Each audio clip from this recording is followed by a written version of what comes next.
Salutare tuturor și bine v-am găsit, oameni buni de peste tot!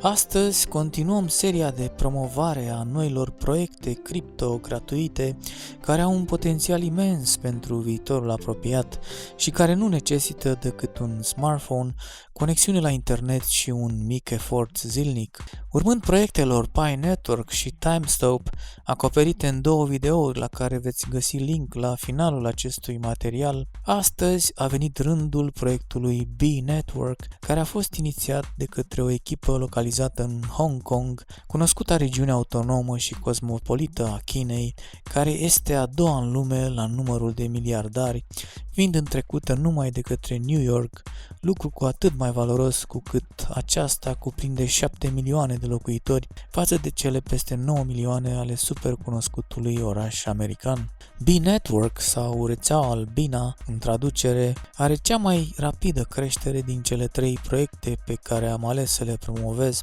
ei reușind să atingă deja 2 milioane de utilizatori în doar 46 de zile de la momentul lansării. Prin comparație, proiectului Pi Network i-a trebuit cam un an să atingă această cifră. La actuala rată de creștere, B-Network va trece pe locul 1 în doar câteva luni după calculele mele. Dar de ce se întâmplă asta oare? Iarăși, după părerea mea, asta stă în configurația și modul de utilizare foarte plăcut, rapid și simplu al aplicației lor, pe care o puteți găsi pe Google Play și App Store, iar asta nu este surprinzător deoarece compania care a lansat aplicația este specializată în gaming, ei oferind aplicației B-Network o experiență de gaming, iar rezultatele nu se lasă deloc așteptate din câte se pare. Ca și în celelalte două cazuri, intenția lor este de a oferi o criptomonedă ușor accesibilă unui număr cât mai mare de oameni, având în plan să atingă cifra de, atenție,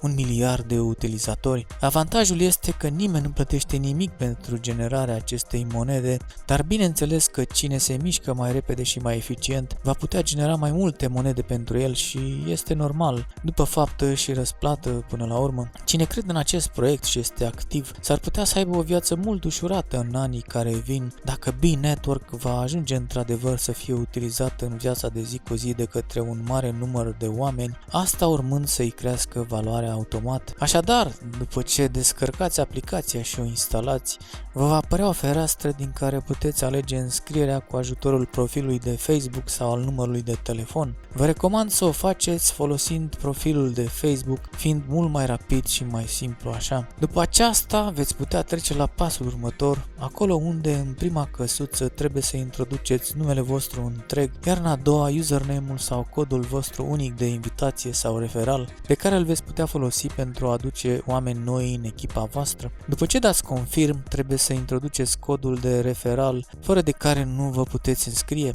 Dacă doriți să faceți parte din echipa mea, acest cod este Tommy Spațial împreunat, cod pe care îl mai puteți găsi atât în descrierea cât și în primul comentariu al acestui video. Iar dacă aveți un alt cod al vreunui prieten sau cunoscut, îl puteți folosi pe acesta, nu mă supăr chiar deloc. Ideea este să răspândim acest proiect la cât mai mulți oameni, iar felul în care o facem nu este așa de important. După ce introduceți codul ales, felicitări, v-ați finalizat înscrierea, vă va apărea o albinuță într-un cerc portocaliu pe care trebuie să dați click pentru a o activa și a-i schimba culoarea în verde. De îndată ce faceți asta, veți primi o monedă din oficiu, iar minarea va începe și ea în același timp, dar mare atenție, după fix 24 de ore, albinuța devine iarăși portocalie, iar minarea este oprită până când o restartați din nou, dând click pe ea. Dacă uitați asta, veți primi o notificare din partea aplicației sau puteți fi chiar atenționat de către cineva din echipa voastră prin opțiunea numită Ping, pe care o puteți folosi și voi pentru a atenționa pe toți cei din echipa voastră care uită să facă check-in-ul zilnic. În prezent, la actuala rată, veți mina 0,50 de unități pe oră, această viteză urmând a se înjumătăți atunci când se va ajunge la 10 milioane de utilizatori. Din cele 0,50 de unități, 0,40 revin ca urmare a calității de bază de miner,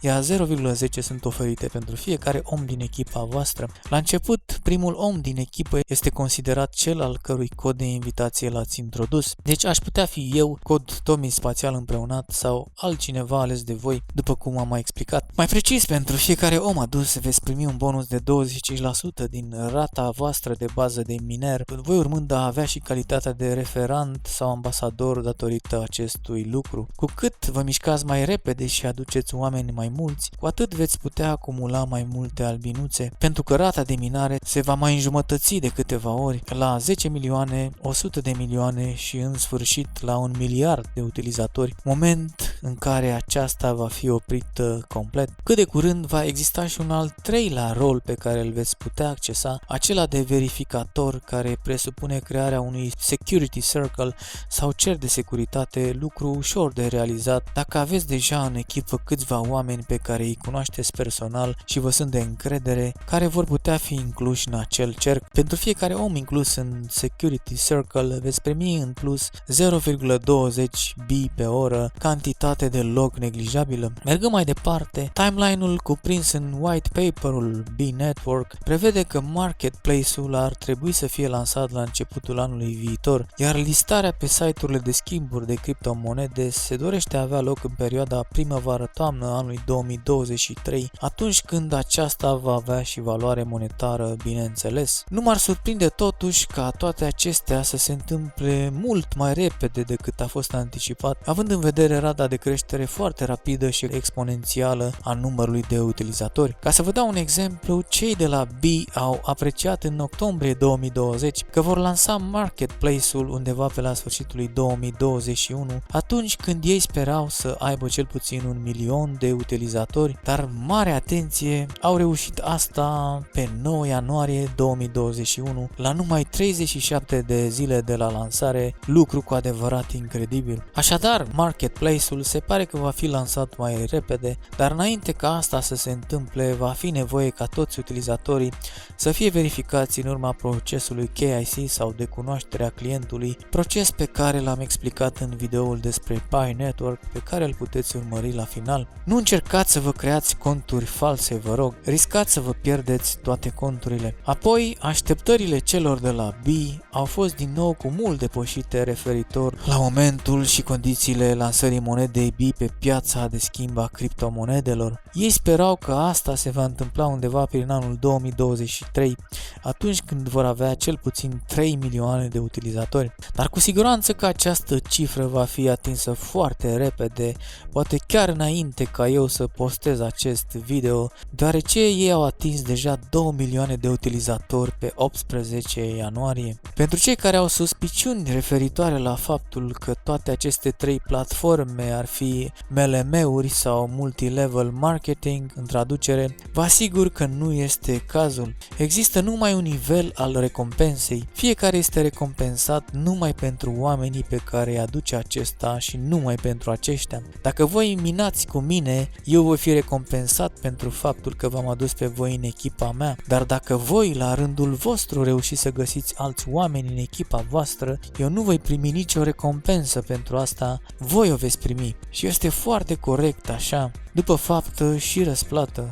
După cum am mai spus, îi puteți găsi pe cei de la B atât pe Facebook, Twitter, cât și pe Telegram. Singurul lucru care nu prea mi-a plăcut este faptul că sunt destul de secretoși, în sensul că nu prea răspund la comentariile de pe Facebook, pe Twitter nu sunt acceptate comentariile, iar pe Telegram postează doar ei, urmăritorii neavând posibilitatea de a interacționa cu aceștia. Dar poate că sunt prea concentrați pe munca lor și nu au o echipă așa mare la dispoziție, cine știe. Oricum, mi-au răspuns la un e-mail, cei drept. Iar acum, la final, o să repet ce am spus și în videoul legat de TimeStop, în sensul că vă recomand clar și cu putere maximă și acest proiect, fraților. Noua realitate cripto care se desfășoară și evoluează în fața ochilor noștri va domina din ce în ce mai mult spațiul financiar în anii care mai sunt de trecut, până la momentul în care roboții, inteligența artificială și nanotehnologia ne vor elibera total de nevoia de a mai munci și automat și de nevoia ca banii sau finanțele să mai existe în vreo formă sau alta. Este o revoluție evoluție pașnică și foarte inteligentă, la care avem șansa să luăm parte cu toții. Dacă v-a plăcut acest video și vreți să mai vedeți altele similare în viitor, vă invit să vă abonați la canal și să activați toate notificările. Alternativ, vă aștept și în secțiunea de comentarii și nu uitați să dați și un like, lucru care ajută algoritmul să promoveze acest tip de materiale. Vă mulțumesc mult și vă aștept în videourile următoare.